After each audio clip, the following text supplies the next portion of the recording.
नमस्कार दोस्तों, स्वागत है आपका हमारे चैनल शिवानी वॉइस एक और ज्ञानवर्धक वीडियो में। सबसे पहले मित्रों, आप सभी दर्शकों को मोहिनी एकादशी की हार्दिक बधाई एवं अनंत शुभकामनाएं। भगवान विष्णु आपकी हर मनोकामना पूर्ण करे। जय श्री कृष्ण। मित्रों, एकादशी का दिन बहुत ही विशेष महत्वपूर्ण होता है। प्रत्येक माह के कृष्ण पक्ष और शुक्ल पक्ष की एकादशी तिथि के दिन एकादशी का व्रत धारण किया जाता है। मित्रों, एकादशी तिथि भगवान श्री हरि को समर्पित मानी गई है। इस दिन माता लक्ष्मी और भगवान श्री हरि की पूजा करके उपवास रखा जाता है। इस व्रत में दशमी तिथि के सूर्यास्त के बाद से अन्न ग्रहण नहीं किया जाता और द्वादशी तिथि को विधि विधान से पूजा करके ही व्रत का पारण शुभ मुहूर्त में किया जाता है। तो दोस्तों, आज की इस वीडियो में हम वैशाख मास की मोहिनी एकादशी के बारे में बात करेंगे। आज हम आपका कंफ्यूजन दूर करेंगे कि आपको एकादशी व्रत कब रखना है, 18 मई या फिर 19 मई को। लेकिन वीडियो को पूरा देखिएगा, तभी आपकी कंफ्यूजन दूर होगी। दोस्तों, पूरे वर्ष में 24 एकादशी आती है, लेकिन जिस साल अधिक मास या पुरुषोत्तम मास आता है उस साल 2 अधिक एकादशी यानी कुल मिलाकर के 26 एकादशी आती है। प्रत्येक महीने में 2 बार एकादशी आती है, एक कृष्ण पक्ष में, दूसरी शुक्ल पक्ष में। दोनों ही एकादशियों का भिन्न भिन्न महत्व हमारे धर्म ग्रंथों और पुराणों में बताया हुआ है। एकादशी का व्रत भगवान श्री हरि लक्ष्मी नारायण जी का परम प्रिय व्रत है। एकादशी का व्रत करने से मनुष्य के कई जन्मों के पाप जड़ से नष्ट हो जाते हैं तथा उनके पुण्य का उदय होता है। इसी प्रकार शुक्ल पक्ष को पड़ने वाली एकादशी को व्रत करने से पितृमातृकाओं एवं मातृमातृकाओं को प्रसन्नता होती है और उन्हें मुक्ति मिलती है। पुराणों के अनुसार जो व्यक्ति एकादशी करता रहता है वह जीवन में कभी भी संकटों से नहीं गिरता और उसके जीवन में धन और समृद्धि बनी रहती है। एकादशी व्रत के दिन चावल नहीं खाना चाहिए। इस दिन चावल को जीव के बराबर मानते हैं, क्योंकि शास्त्रों में धार्मिक मान्यता के अनुसार ऐसा माना जाता है कि एक बार महर्षि मेधा ने यज्ञ में आए हुए एक भिक्षु का अपमान किया था, जिसके कारण माँ दुर्गा नाराज हो गई और माँ दुर्गा को मनाने के लिए महर्षि मेधा ने अपना शरीर त्याग दिया, जमीन में धंस गया। इससे माँ दुर्गा प्रसन्न हो गई और महर्षि को आशीर्वाद दिया कि उनके अंग भविष्य में अन्न के रूप में उगेगी। इस कारण एकादशी के दिन अन्न, चावल और जौ उगा। उस दिन एकादशी तिथि थी, इसलिए चावल को जीव माना गया। यही वजह है कि एकादशी के दिन चावल खाना नहीं खाना चाहिए। दोस्तों, एकादशी के दिन दान करना अच्छा माना गया है। व्रती व्यक्ति को इस दिन सामर्थ्य के अनुसार वस्त्र, जल, आभूषण, आसन, पंखा और फल इत्यादि का दान करना चाहिए। मान्यता है कि इस दिन जल से भरे कलश का दान करने से बहुत अधिक पुण्य प्राप्त होता है। लेकिन इस दिन चावल और आटा को दान करना इस दिन निषेध है। ये दोनों चावल और आटा और अगले दिन द्वादशी के दिन दान करना चाहिए। मोहिनी एकादशी के दिन भगवान विष्णु, माता लक्ष्मी और भगवान श्री कृष्ण के बाके बिहारी स्वरूप का पूजन करते हैं। तो इस प्रकार व्रत को धारण करने से व्यक्ति के सभी प्रकार के पापों का नाश होता है। यह व्रत मोह, बंधन तथा पापों से मुक्ति दिलाता है। सीता माता की खोज के दौरान भगवान राम ने तथा महाभारत काल में युधिष्ठिर ने भी मोहिनी एकादशी का व्रत धारण कर अपने सभी दुखों से छुटकारा पाया था। मोहिनी एकादशी व्रत को धारण करने से अनेकों गोदान का पुण्य फल प्राप्त होता है। जो भी भक्त एकादशी का व्रत धारण करते हैं उन्हें एकादशी व्रत के लिए, जो कि दशमी के दिन से ही व्रत में नियमों का पालन करना चाहिए। दशमी तिथि के दिन सूर्यास्त होने से पहले ही भोजन ग्रहण कर लेना चाहिए। दशमी, एकादशी, द्वादशी इन 3 दिनों तक और सात्विकता का पालन करना चाहिए। तामसिक वस्तुओं का, नशीले पदार्थों का सेवन नहीं करना चाहिए। 10वीं की रात्रि ब्रह्मचर्य का पालन करते हुए भगवान विष्णु के नामों का स्मरण करते हुए सोना चाहिए और एकादशी की सुबह ब्रह्म मुहूर्त में उठ करके नित्य क्रियाओं से निवृत्त होकर के गंगा नदी में या घर के नहाने के पानी में ही थोड़ा सा गंगा जल मिला करके स्नान करना चाहिए। शुद्ध वस्त्र धारण करके व्रत का संकल्प लेना चाहिए। भगवान विष्णु, भगवान श्री कृष्ण से प्रार्थना करनी चाहिए कि हे भगवान, आज मैं मोहिनी एकादशी का व्रत धारण करने जा रहा हूँ या करने जा रही हूँ। इस प्रकार से भगवान से प्रार्थना करें कि यह व्रत मेरा निर्विघ्नं पूरा हो और हमें पुण्य फलों की प्राप्ति हो। हमारे सभी प्रकार की दैहिक, दैविक और भौतिक पाप नष्ट हो जाए। इस प्रकार से भगवान से प्रार्थना करनी चाहिए और एकादशी तिथि के दिन सुबह और शाम के वक्त पूरे विधि विधान के साथ भगवान विष्णु, माता लक्ष्मी और भगवान श्री कृष्ण के बाके बिहारी स्वरूप का पूजन करना चाहिए। इस दौरान एकादशी व्रत का कथा श्रवण करनी चाहिए। भगवान विष्णु के स्तोत्र, चालीसा आदि का पाठ श्रवण करना चाहिए। विष्णु सहस्त्र नाम आदि का पाठ या श्रवण करना चाहिए। इससे अनंत फलों की प्राप्ति होती है। एकादशी तिथि भगवान श्री हरि को समर्पित मानी गई है। इस दिन माता लक्ष्मी और भगवान श्री हरि की पूजा करके उपवास रखा जाता है। श्रीमद् भागवत गीता में भगवान श्री कृष्ण जी ने अर्जुन को उपदेश देते हुए कहा था कि संपूर्ण व्रतों में एकादशी का व्रत मेरा ही स्वरूप है। इस कारण एकादशी के व्रत की महिमा ज्यादा हो जाती है और वैशाख मास के शुक्ल पक्ष की एकादशी को मोहिनी एकादशी के नाम से जाना जाता है। पौराणिक कथा के अनुसार जब देवताओं और असुरों के बीच समुद्र मंथन के दौरान अमृत प्राप्त करने के लिए युद्ध चल रहा था, तब असुरों ने अमृत कलश छीन लिया। तब देवताओं को बचाने के लिए भगवान श्री विष्णु ने मोहिनी का रूप धारण किया और अपने मनमोहक सौंदर्य से असुरों को मोहित करके उन्हें अमृत पिलाने से रोक दिया और तब देवताओं ने अमृत का पान किया और देवताओं को अमृत की प्राप्ति हुई और वे विजयी हुए। इसलिए मोहिनी एकादशी को मोह भजन एकादशी भी कहते हैं। इस दिन मनुष्य अपने अंदर के विकारों दोषों जैसे मोह, लोभ, क्रोध और ईर्ष्या पर विजय प्राप्त करने का संकल्प लेता है। साथ भगवान विष्णु की कृपा से मोक्ष प्राप्ति की कामना भी करता है।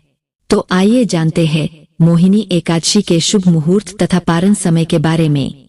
वैशाख मास शुक्ल पक्ष की एकादशी तिथि प्रारंभ समय जो कि 18 मई 2024 दिन शनिवार सुबह 11:24 और एकादशी तिथि की जो समाप्ति है वह 19 मई 2024 दिन रविवार दोपहर 1:51 पर एकादशी तिथि की समाप्ति है।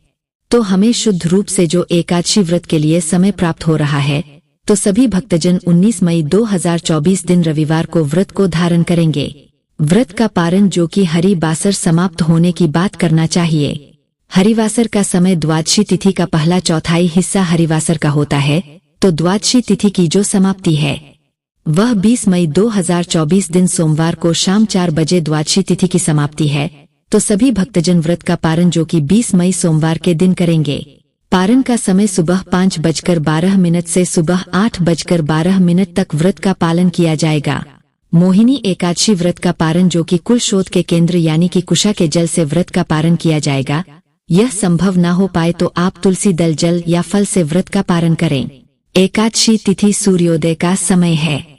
वह समय सुबह 5:11 और सूर्यास्त शाम 6:38। ब्रह्म मुहूर्त का समय होगा। वह समय सुबह 4:05 से सुबह 4:47 तक रहेगा।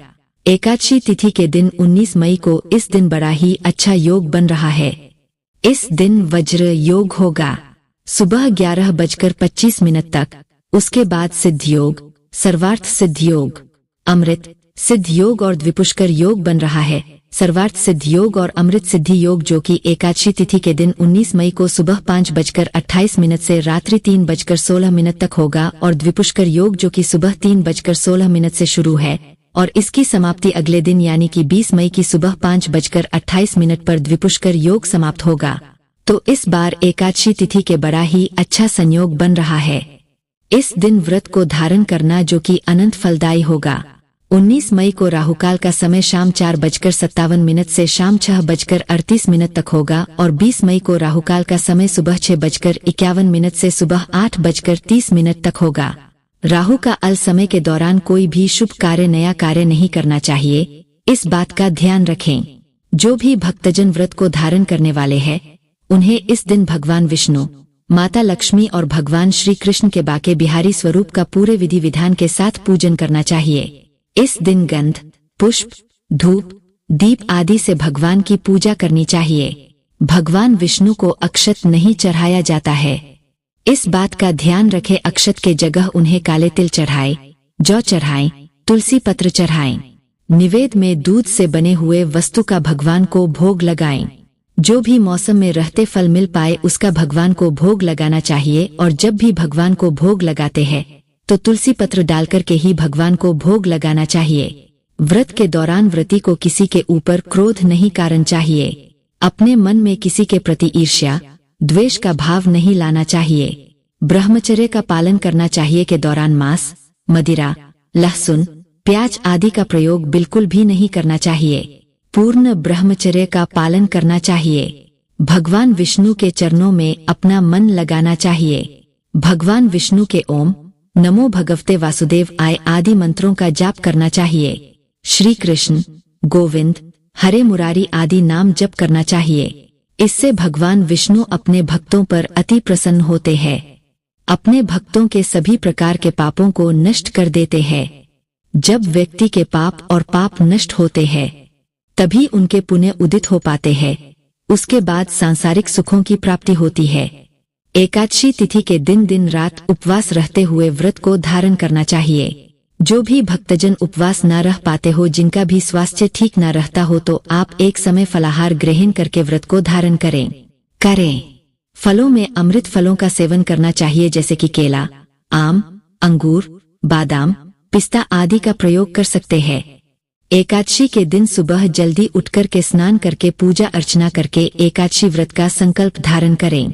पद्म पुराण के उत्तरखंड के अध्याय 52 में श्लोक नंबर 25 में लिखा हुआ है, हे कमल नयन भगवान, अच्छे एकादशी के दिन निराहार रह करके दूसरे दिन ही भोजन करूंगा। एकादशी के दिन संकल्प आपको धारण करना चाहिए। एकादशी के दिन सुबह सूर्य भगवान को जल अर्पण करे, माता पिता को प्रणाम करे, तुलसी जी का पूजन करे, गौ माता का पूजन करे। एकादशी के दिन अन्न नहीं खाना चाहिए, केवल और केवल फलाहार करना चाहिए। सर्वोत्तम फलाहार गाय का दूध एवं फल माना गया है। झूठ न बोले, क्रोध न करे, लड़ाई झगड़ा एवं वाद विवाद बिल्कुल न करें। ब्रह्मचर्य का पालन करना चाहिए। दाढ़ी कटिंग या सेविंग नहीं करवाए। शरीर के अंग के कोई भी बाल काटना या कटवाना वर्जित माना जाता है। नाखून नहीं काटना चाहिए। किसी भी प्राणी का, किसी भी मनुष्य का, किसी भी जीव का अपमान या अनादर न करे। दिन में सोना नहीं चाहिए, रात्रि में जागरण करे। पूजन पाठ करके ब्राह्मण देवता के मुख से ही एकादशी व्रत कथा का श्रवण आपको करना चाहिए। कथा सुनने के बाद ब्राह्मण देवता को यथाशक्ति दक्षिणा अवश्य प्रदान करे और अगले दिन शुभ मुहूर्त में ही एकादशी व्रत का पारण आपको करना चाहिए। पारना का अर्थ होता है व्रत खोलना या व्रत का समापन करना। एकादशी के दिन आप चाय, कॉफी पी सकते हैं, कोई दोष नहीं लगेगा, लेकिन ध्यान रखें आपको इस दिन फलाहार में हल्दी का उपयोग नहीं करना चाहिए। एकादशी के दिन पान नहीं खाना चाहिए। एकादशी के दिन कोई भी अभय भक्षण जैसे लहसुन, प्याज, मांस, मदिरा का उपयोग नहीं करना चाहिए। एकादशी के दिन घर में चावल का उपयोग नहीं करना चाहिए। चावल बनाना भी नहीं चाहिए और चावल खाना भी नहीं चाहिए और चावल इस दिन पूजा में भी उपयोग नहीं करना चाहिए। एकादशी के दिन यदि आपके घर परिवार में जन्म अथवा मृत्यु का सूतक लग जाता है तो ऐसी परिस्थिति में आप एकादशी व्रत तो अवश्य करें, सभी नियमों का भी पालन करें, लेकिन आपको भगवान का स्पर्श या पूजन अर्चन नहीं करना चाहिए। अगले दिन जब आप व्रत का पारना करते हैं तो सूतक की अवस्था में जल या तुलसी पत्र या फल या फलाहारी वस्तु से व्रत का पारना कर सकते हैं। यदि आप यात्रा में है या कहीं बाहर है और पूजा पाठ या पारना की व्यवस्था नहीं हो पा रही है तो आंख बंद करके मानसिक रूप से मन में सभी वस्तु का, सभी विधि का ध्यान करते हुए यदि आप एकादशी व्रत करेंगे तो आपको एकादशी पूजा का व्रत का पूरा पुण्य प्राप्त होगा। क्योंकि हमारे धर्म ग्रंथों और पुराणों में मानसिक पूजा का भी विधान बताया गया है। और इसी तरह यदि कोई माताएं बहनें मासिक धर्म पीरियड की अवस्था में रहती है तो ऐसी अवस्था में भी उनको व्रत करना चाहिए। व्रत के नियमों का भी पालन करना चाहिए, लेकिन उनको भगवान का स्पर्श या पूजन अर्चन नहीं करना चाहिए। साथ ही जो माताएं बहनें गर्भावस्था में है, गर्भवती है, तो उनको अपने बालक का, अपने शिशु का, गर्भस्थ बच्चे का ध्यान रखते हुए ही एकादशी व्रत करना चाहिए। अच्छी प्रकार से फलाहार करके वह व्रत कर सकती है, लेकिन कोई भी इस दिन गलत काम ना करें। किसी भी प्रकार का पाप कर्म बिल्कुल ना करें। सभी तरह से आपको अच्छे मन से पवित्र अवस्था से एकादशी व्रत का नियम विधि विधान से पालन करके ही करना चाहिए। अगर जाने अनजाने में आपसे कोई त्रुटि हो जाती है, गलती हो जाती है, तो प्रभु से आप क्षमा याचना अवश्य कर लीजिएगा। प्रभुत्व कृपा निदान है, दयालु है, आपको क्षमा दान अवश्य ही प्रदान करेंगे। दोस्तों, वीडियो के अंत में आप सबसे निवेदन है कि यदि आपने अभी तक हमारे चैनल शिवानी वॉइस को सब्सक्राइब नहीं किया है तो सब्सक्राइब कर ले और वीडियो को लाइक करके कमेंट में जय श्री नारायण जरूर लिखें। दोस्तों, आशा करते हैं यह वीडियो पसंद आया होगा। मित्रों, वीडियो में अंत तक बने रहने के लिए बहुत बहुत धन्यवाद।